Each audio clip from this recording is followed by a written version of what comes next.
Bom, muito bem. Eu certamente estou falando com um grupo de pessoas que estão bem acima da média, que estão em busca de projetos, estão em busca de realizarem aquilo que idealizaram, aquilo que acreditam, muitas vezes contra a vontade de outras pessoas ou contra o apoio de outras pessoas, mas que em algum momento decidiu apostar que é capaz de realizar o seu próprio projeto e quer desbravar, como um empreendedor, uma oportunidade de construir a sua própria história. Como esse texto do vídeo retratou bem, nós vivemos numa sociedade padronizada. E qualquer iniciativa, qualquer tentativa de sair do padrão, onde grande parte das pessoas são catequizadas a seguirem esse padrão, ela nunca é uma iniciativa que vai ser bem vista ou muitas vezes apoiada por muitas pessoas.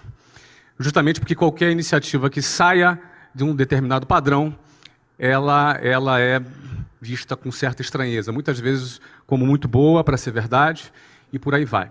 No fundo, a pessoa ela entra no ensino fundamental, ela passa ali a primeira, segunda, terceira, quarta série, depois a quinta, sexta, sétima, oitava, depois o ensino médio. São praticamente 11 anos para que depois ela vá para uma universidade, em seguida ela arrume um estágio, ela tem um emprego, e ela eventualmente compra um apartamento, uma casa financiada por 30 anos, onde ela vai passar o resto da vida naquele bairro, naquele local, onde ela cria raízes, e elas entendem que a vida é simplesmente isso. É claro, é óbvio que é muito importante que as empresas privadas tenham profissionais, funcionários competentes, é muito importante que as empresas públicas tenham funcionários competentes, isso é muito importante. No entanto, o sistema todo ele conduz apenas para essa alternativa. E, na realidade, não existe apenas essa alternativa. Não é? Uma pessoa, um jovem, ele pode ser um músico, e ter um músico de sucesso, e ser realizado como músico. Ele pode ser artista, um artista plástico. Ele pode ser um bailarino. Ele pode ser um sacerdote. Ele pode ser um político. Ele pode ser um atleta. Ele pode ser um empreendedor. Não é? Ou seja, as alternativas dentro da sociedade são muitas. No entanto, qualquer iniciativa individual que saia desse modelo padronizado, ele vai ser, num primeiro momento, muito questionado. Não é? Muito questionado. E eu quis abrir aqui esse nosso papo falando sobre isso, porque existe uma fase na vida de um empreendedor que é aquela fase que ele ainda não conquistou credibilidade. As pessoas ainda não depositam sobre ela ainda uma grande credibilidade. Então, essa iniciativa de sair do padrão, ela vai ser sempre criticada. Ela vai ser sempre, muitas vezes, até vítima de chacota. Mas o que acontece depois que vem os resultados? Na opinião de vocês? Esse mesmo cara desestruturado, esse mesmo cara, essa mesma pessoa criticada, essa mesma pessoa que foi vítima de bullying, de chacota, essa mesma pessoa recebe os famosos tapinhas nas costas, os parabéns, e aquelas mesmas pessoas que criticaram serão as mesmas pessoas que vão chamar aquele desajustado de visionário, de gênio, o cara. No fundo, essa mesma sociedade que é padronizada é a mesma sociedade que se comporta com essa mesma hipocrisia. Porque, no fundo, as pessoas vão estar sendo valorizadas por aquilo que ela tem, pela quantidade de dígitos que ela representa. No fundo, ela vai ser valorizada pela tag dela, pela etiqueta dela, pelo patrimônio que ela representa. Isso significa a hipocrisia da sociedade que nós vivemos. Porque eu passei grande parte da minha vida morando na periferia do Rio de Janeiro. E era muito comum, na minha rotina, eu gastar 4 horas e meia por dia para ir e voltar para minha casa. Desde a época que eu estudava, longe de casa, desde quando eu comecei a trabalhar numa escola de inglês. Então eu gastava 4 horas e meia por dia com uma sardinha em lata dentro de um transporte público. Seja um ônibus, um trem, eu pegava muito ônibus e trem. Não é? E esse público que frequenta os transportes públicos no Rio de Janeiro é visto com preconceito, gente desqualificada, uma massa sem perspectiva. Não é? No fundo, quando, da mesma maneira que, num determinado momento, para ter um talão de cheque no banco, eu quase que me ajoelhava para pedir para um gerente do banco, quase que pedia, pelo amor de Deus, me dê um talão de cheque, não é? Os mesmos bancos hoje me procuram para me pagar almoço. Antes eu não tinha dinheiro nem para pagar almoço. Não é? Hoje eles me procuram para pagar almoço. Não é? Então, é importante entender que é desse jeito que funciona, é dessa maneira que é. Você não é nenhum coitado se você está sendo desacreditado, se você está sendo uma pessoa que não está sendo incentivada, que não está recebendo eventualmente algum apoio. Não é? É desse jeito que funciona. Quando nós entendemos que é dessa forma que funciona, é dessa maneira que o jogo funciona na sociedade, nós temos um projeto em mente, nós temos um propósito em mente, e entender que é desse jeito que funciona, entender que é dessa maneira mesmo que a sociedade se comporta, te dá força para atravessar o momento do início quando você ainda não conquistou a sua credibilidade. Só que no dia que você vencer e que todo mundo puxar o seu saco, e que no dia em que as pessoas passarem a te dar valor, não é que o teu valor aumentou. O meu valor é exatamente o mesmo de hoje do que quando eu estava dentro de um ônibus lotado, dentro de um trem lotado, quando o trem dava pau, não sei como é que fala aqui em São Paulo, lá no Rio a gente falava que o trem avariava. É assim que fala aqui também? Eu não sei. O trem dava pau entre uma estação e a outra, e a 40 graus do Rio de Janeiro, a gente tinha que todo mundo pular do trem e andar pelos trilhos. Você tem noção do que é caminhar em cima daquelas pedras? Se está 40 graus, deve estar uns 50 graus naquelas pedras. Você caminhava 10 minutos para chegar na próxima estação. Então o meu valor é o mesmo. O teu valor hoje é exatamente o mesmo do que o dia que você conquistar alguma notoriedade. A diferença é que a sociedade vai perceber o seu valor de uma outra maneira. Então o segredo é você não se iludir com o que a sociedade hipócrita pensa a seu respeito. Nem quando você está em baixa e nem quando você está em alta. Quando você está em baixa, você não é esse cara desqualificado, ou esse cara desprezível, ou esse cara, esse favelado da periferia, ou essa pessoa que ainda não conquistou nada. Isso não é verdade. Da mesma maneira que não é verdade, que se um dia você conquista a sua notoriedade, você é o cara. Você também não é o cara. Muita gente não consegue conviver ainda com esse período em que ainda não conquistou a sua credibilidade, e muita gente, quando conquista o primeiro sucesso na vida, o cara já se sente que é o cara. O cara já se sente a última Coca-Cola do deserto.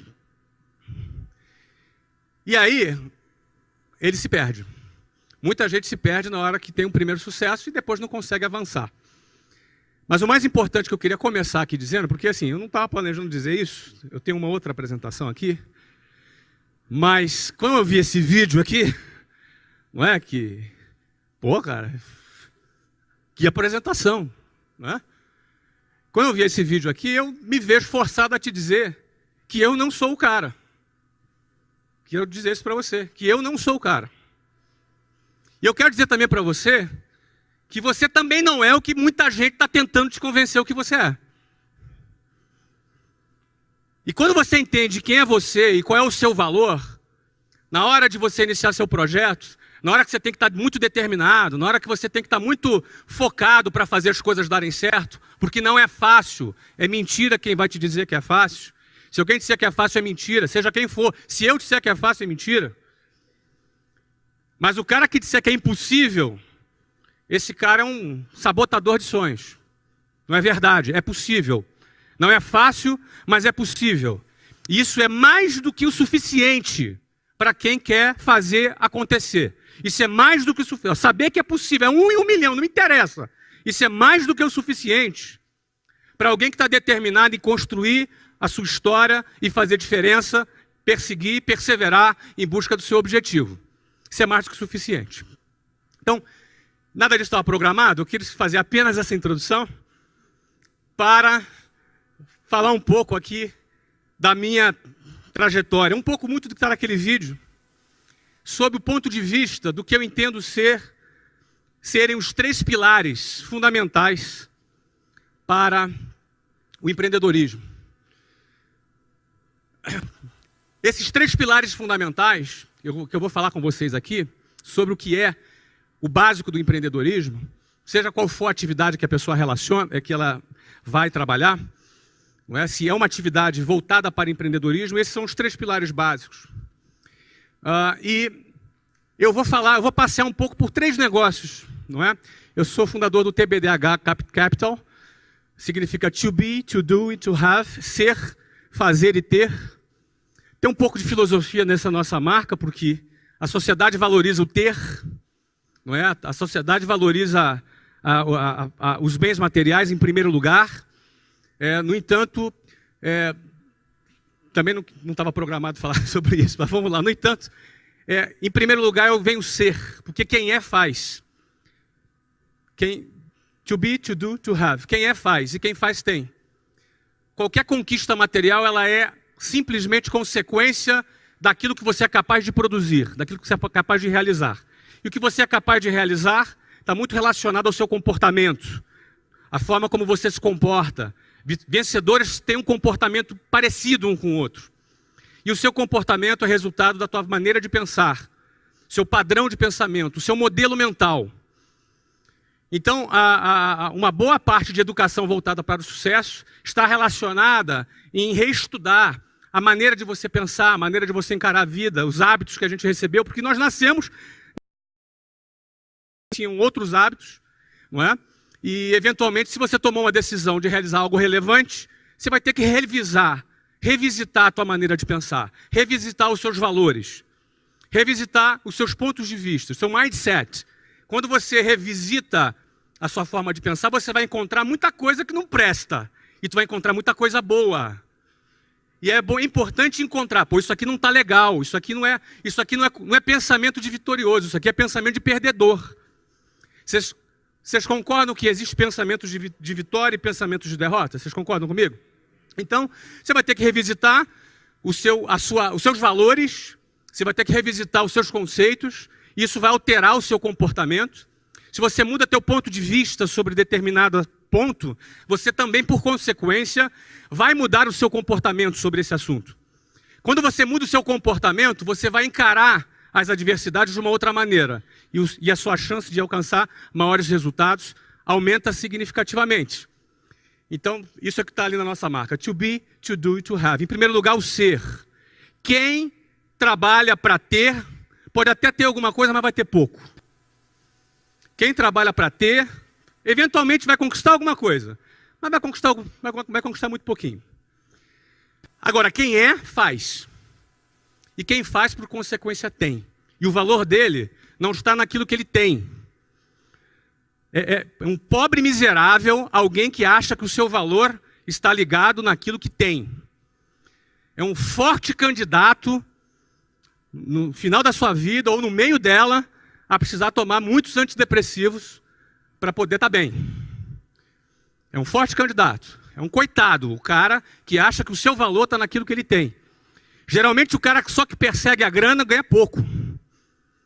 O cara que persegue uma causa, ele ganha mais. Sabe por quê? Porque na hora do aperto, na hora que o bicho pega, na hora da adversidade, na hora da dificuldade, e ela vem, a hora da dificuldade ela acontece. A caminhada do empreendedor não é uma caminhada de um funcionário público que tem o seu salário todo dia lá no 5º dia útil. Na hora da dificuldade, o cara só vai além se ele tiver uma causa pela qual ele acredita e ele luta. Pela grana, você ganha teu primeiro milhão, você não tem mais motivo para sair de casa. Eu fiz meu primeiro milhão com 23 anos de idade. Foi no primeiro ano que eu abri a minha primeira empresa. Com 24 anos de idade, talvez eu já não precisasse trabalhar na minha vida. E certamente você deve fazer a ideia que eu não estou aqui para vender livro, né? Eu vou vender um monte de livro. Não sei se vocês já avisaram para vocês aqui, né? Vou vender um monte de livro, né? Alguns de vocês vão comprar, se não quase todos. E é muito interessante que eu gosto de vender livro quando você doa 100% dos seus direitos para o Instituto de Geração de Valor. Aí você vende livro com mais pegada, né? A pegada para você vender quando você tem uma causa é outra. A pegada para tu vender quando você está envolvido num propósito é outra. Você não precisa de subterfúgio, você entendeu? Você vende e, cara, aí tá todo mundo batendo palma ainda, porque você vende, ó, bate palma aí, vai lá. Viu? Essa é a diferença quando o teu olho está na grana e quando o teu olho está numa causa. Essa é a diferença. Pouca gente entende isso. Por isso que o Brasil só tem 124 bilionários. Pouca gente entende isso. Bom, eu quero falar sobre visão, coragem e competência. Não tem imagem mais clichê do que a da águia. Não tem. Mas eu escolhi ela porque também não tem uma outra que vai representar essas três coisas que eu quero falar. Visão, coragem e competência, na minha avaliação, são os três pilares do empreendedorismo. Para você vencer como empreendedor, você não vai precisar só de visão, coragem e competência, não. Você vai precisar de, talvez, dependendo da sua área, dependendo do seu setor, você vai precisar de outras coisas também. Alguém? Ah, tem água aqui. Você vai precisar de outras coisas também. Agora, visão, coragem e competência. Se você não tiver uma dessas três coisas, não é possível você ser bem-sucedido como empreendedor. Dependendo da área, vai ter um fator técnico muito grande, fator político, talvez, dependendo do setor. Mas, certamente, visão, coragem e competência são o que eu chamo dos três elementos básicos do empreendedorismo. O que é a visão? Visão é sonhar acordado. Tá? Visão é uma imagem que o seu cérebro cria, que você projeta, onde você está enxergando, você passa a identificar uma oportunidade, você passa a identificar alguma coisa que ninguém percebeu ainda, mas que você enxerga que daqui a pouco vão perceber. E que quando perceberem, não só você percebeu primeiro, quanto você já está na frente. Isso é visão. Visão é enxergar a tendência antes que ela se concretize.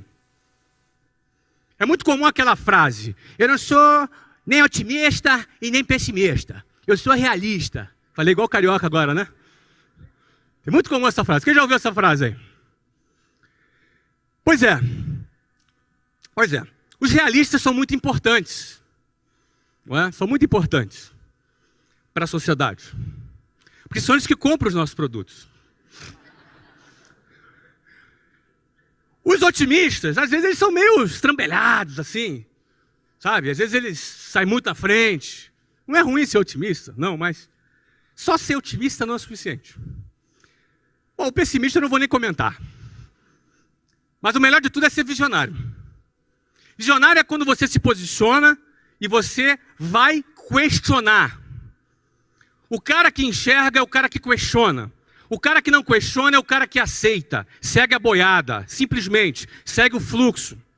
Ele aceita, ele não questiona, ele copia a matéria mesmo estando num livro. Não se ofenda se você copiava a matéria. É um exemplo só. Ele faz uma coisa porque todo mundo faz. Não, eu copio porque eu fixo melhor. Tá bom. Aí o que acontece? Ele faz porque todo mundo faz. Ele não questiona. Agora, quando você questiona, você corre risco de ser expulso da escola. É verdade.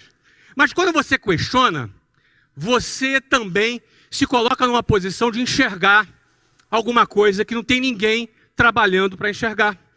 Você vai começar a enxergar aquilo que ninguém vê. Certo? Então a visão é fundamental. Então, por exemplo, já comprou o livro, parabéns. Tá, mas... Bom, e aí o que acontece? Comprou 5 ou 1 só? Bom, o que acontece?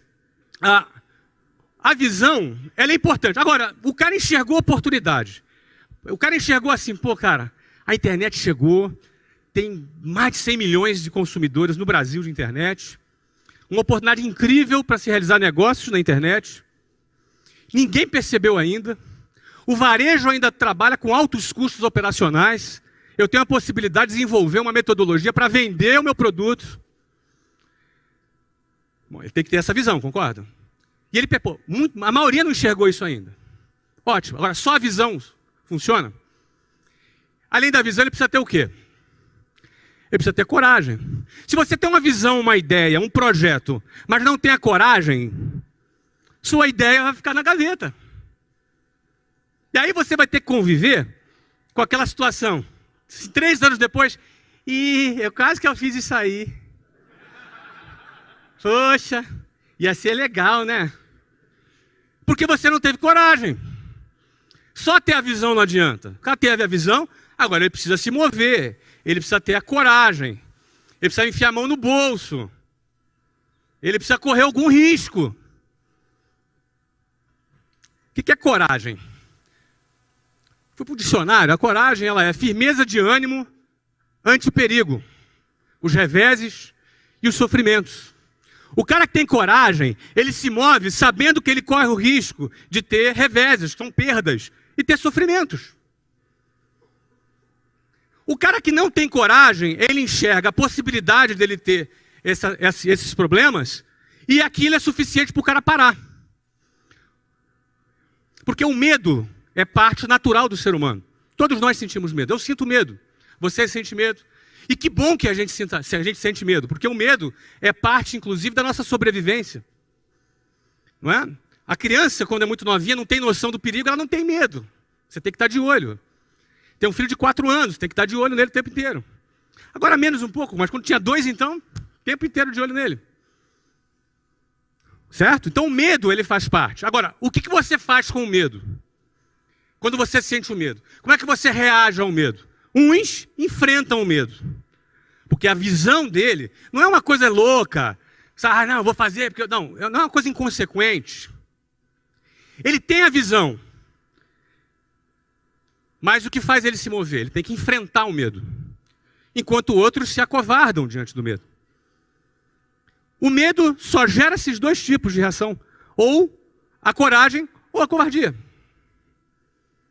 Qual dos 2 sentimentos é o sentimento do vitorioso e qual o sentimento do perdedor? Não precisa responder, já sei que você sabe. Então é parte da vida do empreendedor que deu certo. Em algum momento, todo negócio que deu certo é resultado de uma decisão corajosa. Todo negócio que deu certo, todo cara bem-sucedido, todo cara que fez acontecer, em algum momento ele tomou uma decisão corajosa. Nada é natural, nada acontece. Nada rolou. Deixa rolar. Deixa a vida me levar. Não, nada disso. Tudo é resultado de uma decisão corajosa em que alguém pegou na espada e no escudo e foi para o campo de batalha e fez acontecer. É assim que funciona. Bom, aí esse cara teve visão, teve coragem. Só que na hora de pôr em prática, ele precisa ter o quê? Ele precisa ter competência. Não adianta o cara ser esforçado e querer trabalhar com marketing digital e não saber nem ligar um computador, concorda comigo? Na hora da competência, o que o cara tem que fazer? Ele tem que saber fazer o que ele tem que fazer. Eu trabalhei com curso de inglês. Quando eu abri o meu negócio de curso de inglês, o que aconteceu? Eu já tinha 4 anos de experiência com uma rede de escolas de inglês. Então é fundamental o cara ter a competência, certo? Então a competência é principal. E muitas empresas quebram nessa hora. Porque na hora de botar a mão na massa,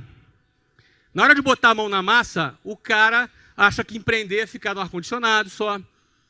Na hora de botar a mão na massa, o cara acha que empreender não depende de um conhecimento técnico. Ele vai ter que ter o conhecimento técnico.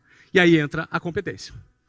Bom, eu vou falar de 3 empreendimentos que o TBDH Capital hoje investe talvez em 8 empresas. Metade delas nós fundamos e metade delas nós adquirimos. Eu vou falar de 3 casos aqui e vou procurar identificar na história desses 3 empreendimentos como é que se comportou essa questão da visão e da coragem e da competência. Estou falando muito rápido aí? Então vamos lá. Primeiro caso é esse aí. Em 1995, eu abri a WhatsApp, a primeira escola de inglês da WhatsApp. Eu não sabia ligar o computador, mas eu sabia contratar quem é que sabia ligar o computador, porque eu não falava inglês quando eu abri a WhatsApp. Mas eu sabia contratar o cara que falasse inglês. Não é assim, Érico? É isso aí. Não é? Muito bem. Ou seja, quando eu fundei a WhatsApp em 1995, qual foi a visão? O que me moveu a fazer isso?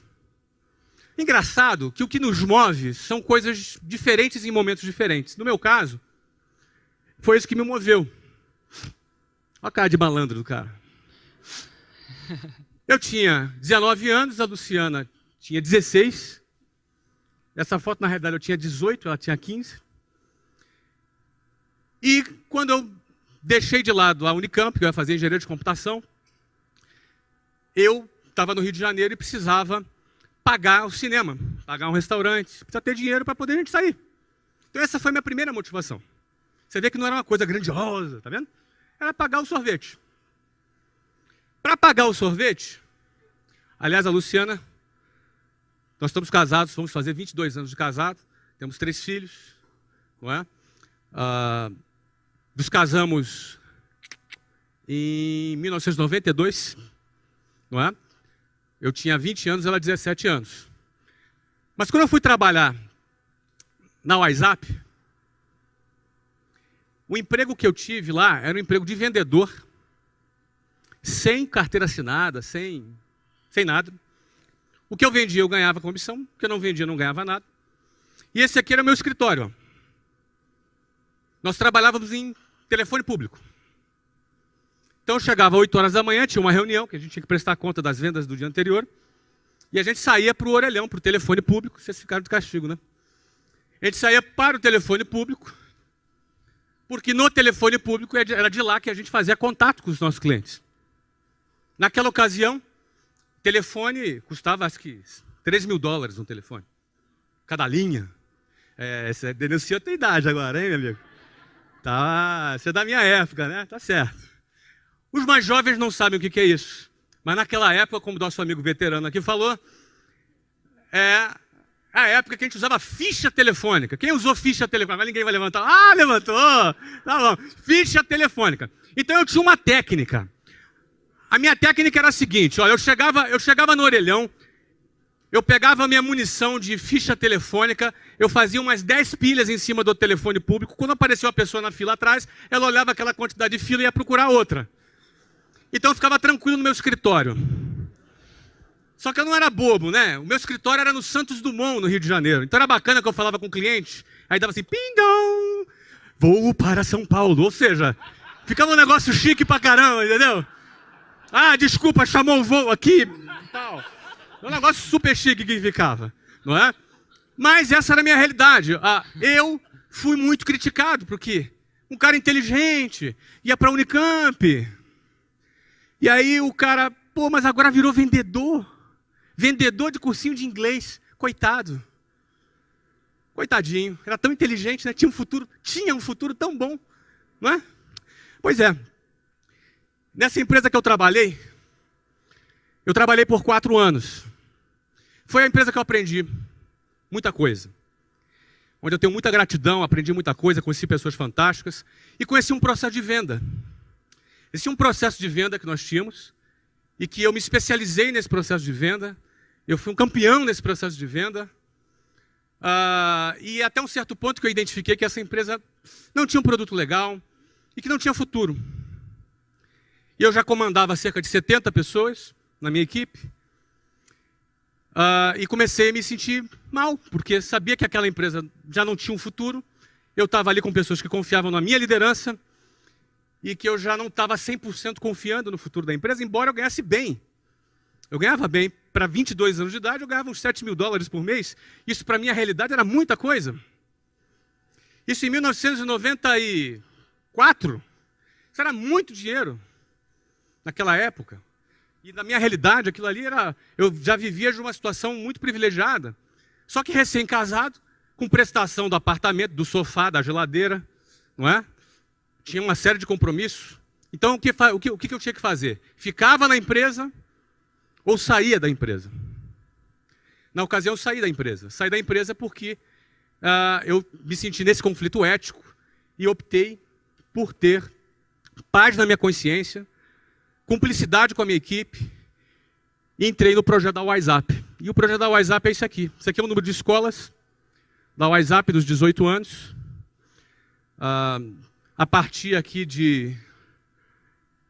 desse mês, a gente começou a fazer franquia. Obviamente, eu tive que estudar bastante, me desenvolver, aprender sobre aquele novo setor. Aqui, nesse 2005, aqui eu aprendi a falar inglês. Ó. Fui morar na Austrália, não é? Fui morar na Austrália e eu falei, vamos resolver esse problema, e resolvemos, não é? Na realidade, o nosso objetivo qual era? Meu objetivo quando eu fui morar na Austrália em 2005 era começar um trabalho, era virar um empreendedor digital. Em 2005. Porque a partir de 2005 eu passei a trabalhar de longe, na internet, porque eu tinha escolas. Só que da Austrália, eu passei a morar na Austrália, viajava uma vez a cada 2 meses para o Brasil e tocava o negócio à distância. Por que eu decidi tocar o meu negócio à distância? Eu queria provar para o mercado que o negócio que eu construí tinha valor e que não dependia da minha presença, que não dependia da minha atuação. Então, se eu consigo provar para o mercado que o negócio que eu criei, que a marca que eu criei tem valor e que não depende da minha presença, significa que esse negócio passa a ter valor para o mercado. E aí eu fui para a Austrália para querer provar isso para o mercado. Sabe o que aconteceu? Deu tudo errado. Tive que voltar correndo que o negócio... O crescimento que estava... Ia ser uns 40% aquele ano, se eu não volto, a gente não fechava nem 25%. Eu tive que chegar à conclusão que realmente o negócio ainda dependia muito da minha presença. E eu botei o rabinho entre as pernas, arrumei as malas e voltei para o Brasil, para tocar a minha empresa. Isso em 2006 eu voltei para o Brasil. E aí o que acontece? Em 2009, mais maduro, desenvolvi mais know-how, preparei mais a empresa, preparei mais os executivos da empresa. Nessa altura já eram cerca de 9.000 funcionários na empresa. A essa altura, já mais maduro, mais preparado, eu me mudei para os Estados Unidos. Fui morar em Orlando em 2009, com o mesmo objetivo. A empresa precisa mostrar que é uma empresa que tem valor, que ela não depende do meu trabalho direto. E aí, como vocês podem ver aqui no gráfico, acho que eu já estava atrapalhando, né? Quando eu viajei. O negócio passou a crescer 50% ao ano, quando nós vendemos a companhia, em 2013, para um grande grupo brasileiro. Tá? Uma das maiores transações do setor de educação, talvez uma das 3 maiores transações do setor de educação da história, que foi feita essa venda em 2013. Não é? Quando eu vendi esse negócio, ou seja, eu tive a visão de que o inglês seria um idioma que seria importante no futuro, porque na década de 90 o inglês não era lá tão... era recomendável. Hoje o inglês se tornou uma coisa importante, super importante. Essa foi a visão. A coragem foi de eu pedir demissão e sair e entrar. E a competência foi a execução desse processo em 18 anos. Morando nos Estados Unidos, em 2009, meu filho, que tinha 9 anos nessa época, começou a jogar futebol. E ele é bom de bola. Aliás, hoje ele joga no Benfica, na base do Benfica. Hoje ele tem 14 anos. E lá nos Estados Unidos, ele começou a jogar futebol. E começou a se destacar. E aí eu arrumei um emprego. Emprego de motorista de jogador de futebol. Eu viajava todos os fins de semana com o Breno para participar dos torneios espalhados pela Flórida. O que eu comecei a ver lá? Comecei a enxergar lá. Qual foi a minha visão lá? Comecei a enxergar o seguinte. Um monte de criança, um monte de adolescentes, um monte de pais. Num torneio, milhares de crianças jogando futebol. Isso estava fora do meu radar. Estava fora da minha intuição. Minha intuição dizia que eu ia encontrar lá beisebol, basquetebol, futebol americano, mas não aquela audiência do futebol. Eu fiquei um pouco incomodado com aquilo. Eu falei, como é que pode isso? Por que é isso? Não é? Aí fui comprar uma pesquisa. A pesquisa que eu comprei mostrou isso aqui. Os Estados Unidos têm 24 milhões de pessoas praticando futebol. Você sabe qual é o esporte mais praticado nos Estados Unidos hoje? Futebol. Tá no teu radar isso? Nem no meu estava. Em 2011, quando eu peguei essa pesquisa, não estava no meu radar. Não estava no radar do mercado. Não estava no radar dos patrocinadores. Não estava no radar da imprensa especializada. Ou seja, você tem um mercado de 300 milhões de habitantes com hábitos de consumo maduros relacionados ao esporte, onde o esporte mais praticado nesse país, que é a maior economia do mundo, é o futebol. E eu não sabia. E eu via que muita gente não sabia. É o segundo esporte preferido do americano até 24 anos de idade. Ou seja, é o segundo esporte. O primeiro é o futebol americano. É o segundo esporte preferido. Ou seja, o futebol até 24 anos de idade está dentro da preferência do americano, acima do beisebol e acima do basquetebol. Primeiro esporte do público latino. São 56 milhões de latinos que vivem nos Estados Unidos. 56 milhões é 5,5 vezes a população de Portugal. Essa é a população de latinos que vivem lá nos Estados Unidos. Tem 21 mil torcedores por jogo. É a quinta maior média no mundo. Perde para a Alemanha, Inglaterra, Espanha e México. Imagina. Você sabe qual é a média do Campeonato Brasileiro? A média do Campeonato Brasileiro são 12 mil torcedores por jogo. Média. A média do Campeonato Paulista são 5 mil torcedores por jogo. A média do Campeonato Carioca são 2.300 torcedores por jogo. A média da MLS, da Liga Profissional, são 21 mil torcedores por jogo. Isso está dentro do seu radar? Não estava no meu.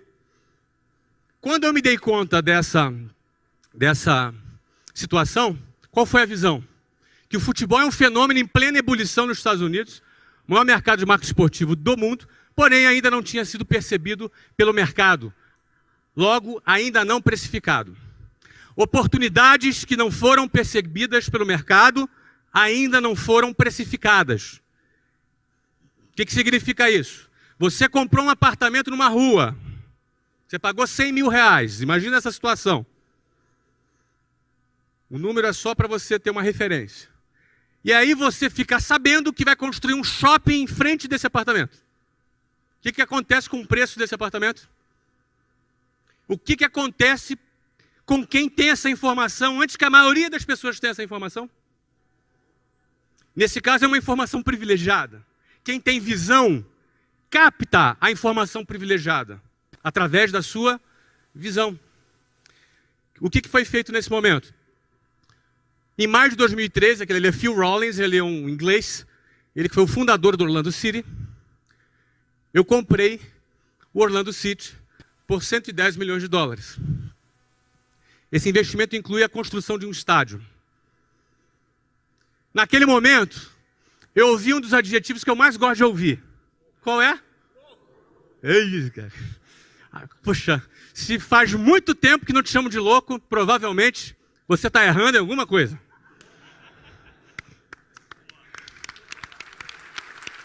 Obrigado. E aí assim, beleza. Pô, legal, tive a visão. Pô, bacana, o cara tem a visão. Pô, vai crescer. Pô, legal. Tá, mas e aí? Botar a mão no bolso, pegar 110 pau e meter ali, e aí? Tem que ter o quê?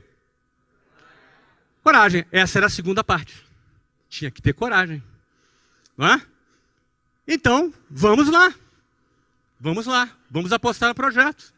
E nós fizemos a aquisição lá do clube. Em agosto de 2012, foi em maio.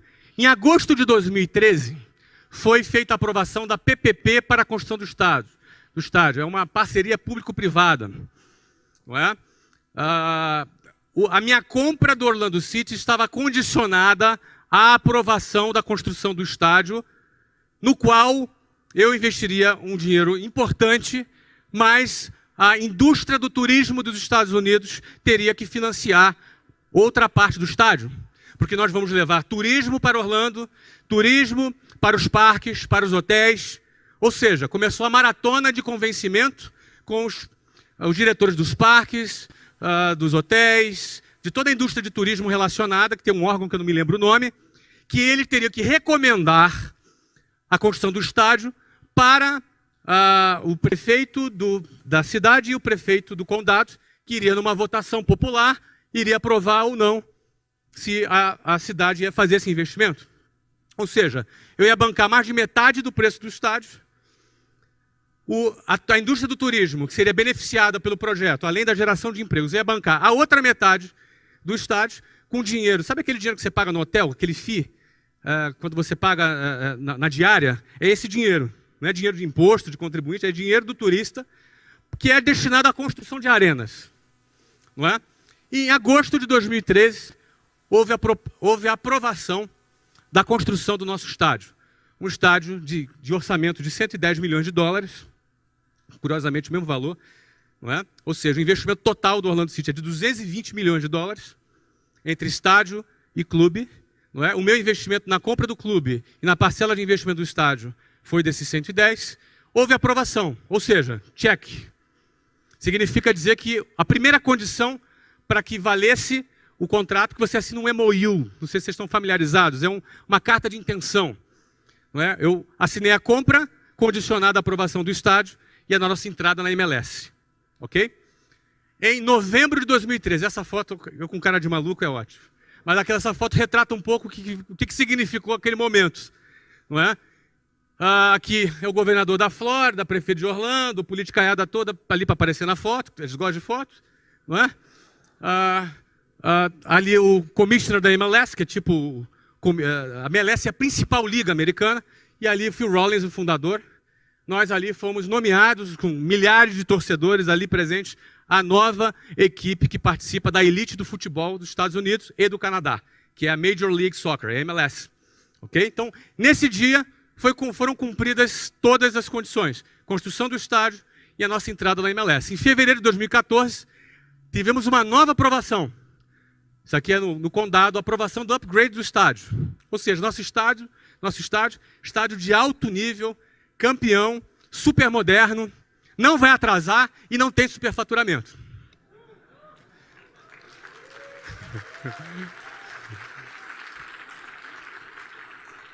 Em julho de 2014, duas coisas aconteceram. Primeira, contratamos o Kaká, assinamos com o Kaká. Eu já trabalhava com o Kaká já uns 2 anos na empresa que eu trabalhava. Não é? Ele já estava conversando já há um tempo.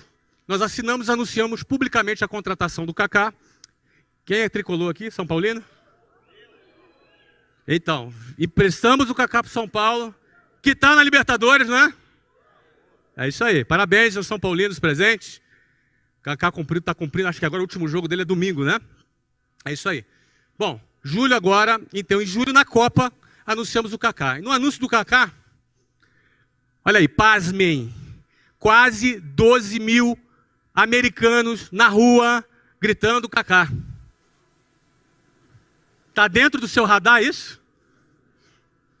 Quase 12 mil americanos nas ruas. O Kaká é o atleta mais seguido nas redes sociais da América hoje. Mais que Michael Jordan, mais que LeBron James, enfim, mais que esses grandes nomes do esporte. Kaká tem um potencial de ser uma das maiores celebridades dos Estados Unidos nos próximos 3 anos. Então ele é um cara de visão. Muita gente chamou ele de louco, o que é bom sinal. O que é bom sinal. Muito bem. Setembro de 2014, o que acontece? Nosso contrato de direito de transmissão, se vocês entenderem, futebol é direito de transmissão. A principal receita de clube de futebol é direito de transmissão de TV. Tá? Há 4 anos atrás, a MLS pagava para a MLS passar os seus jogos. Há 4 anos atrás, foi fechado um contrato de 68 milhões de dólares. Pouco, porém, melhor do que pagar. Não é? Esse contrato vence agora, em 31 de dezembro de 2014. Já foi renovado. O próximo contrato, cuja vigência começa agora em 2015, já foi assinado no valor de 1,1 bilhão de dólares. Isso depois do que a gente já tinha entrado, né? Entramos na hora certa ou não? Hoje o valor do clube foi avaliado por um private equity americano, é de 325 milhões de dólares, sem a gente ter chutado a bola ainda, porque a gente estreia em março de 2015. Tá?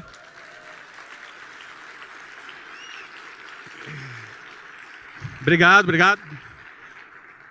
Isso eu só estou querendo retratar o que é a visão, a coragem e a competência. Qualquer negócio, você fala, eu quero vender ovo de Páscoa pela internet. Você vai ter que ter visão, coragem e competência. Em algum momento, se você quiser acontecer na sua carreira, fazer a sua história acontecer, você não vai ter como escapar de ter visão, coragem e competência.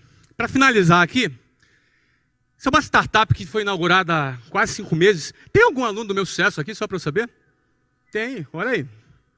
Pois é, já passaram mais de 30 mil alunos já nessa startup, em 5 meses que ela foi fundada. Como é que é isso? Não é? Vamos lá. Geração de Valor é um projeto social que já há 3 anos eu me dedico. Eu já gastei 1.900 horas nesse projeto, produzindo conteúdo, escrevendo, produzindo vídeos. Não é? É um projeto que eu respeito muito. É um projeto que eu trato com muito carinho. Acho que um dia só, em 3 anos e meio, eu não postei alguma coisa no Geração de Valor. Tomei um monte de bronca. Não é? Os caras me dão bronca, você ganha um monte de chefe. Tem 2.330 e poucos mil chefes lá. Não é? Então, é um projeto que tem um alcance médio de 10 milhões de pessoas por semana. Eu falo com 10 milhões de pessoas por semana. 10 milhões de pessoas por semana leem o que eu escrevo, o que eu gravo, o que eu falo. Não é? Então, realmente é um projeto que atinge um tamanho que para mim é inimaginável. Eu não imaginava, é um negócio gigante. Isso é só mais uma evidência do potencial da internet. Uma evidência da força da internet, das redes sociais e a quantidade de oportunidades que estão aí voando. No caso, isso aqui é um projeto social. E assim eu o mantenho. Não é? Por isso que eu escrevi o livro do GV, eu doei 100%, porque eu não quero ganhar dinheiro disso aqui. Isso aqui é uma coisa que eu não vou ganhar dinheiro. Por mais que eu seja tentado. Né? Não vou ganhar dinheiro nisso, não quero. Agora, é óbvio, o resultado do sucesso de Geração de Valor, de certa forma, validou uma série de coisas a meu respeito. E de uma maneira, mesmo que eu não estivesse esperando, eu não sei, esse período foi um dos períodos que eu mais ganhei dinheiro. Por isso que eu falo. Não é? Geralmente o cara que trabalha para ganhar dinheiro, geralmente se ganhar, vai ganhar pouco. E se o cara trabalha por uma causa, ele vai chegar mais longe. Trabalhar por uma causa, trabalhando por uma causa, você vai chegar mais longe. Tá? Então, Geração de Valor é uma causa que eu abracei. Tendo contato com essa turma aí, e eu vi aqui que vários aqui são seguidores da página, tendo contato com essa turma, eu comecei a detectar algumas questões que entrou a minha visão. Não é? Primeiro, as pessoas ficavam motivadas com o que eu falava, mas muitas não sabiam o que fazer. Então, talvez 1 ou 2% das pessoas conseguiam pegar o limão que eu distribuía e fazer uma limonada com aquele limão. Talvez 30%, 40% pegava aquele limão, ficava com aquele limão na mão e falava assim, e agora? O que eu faço?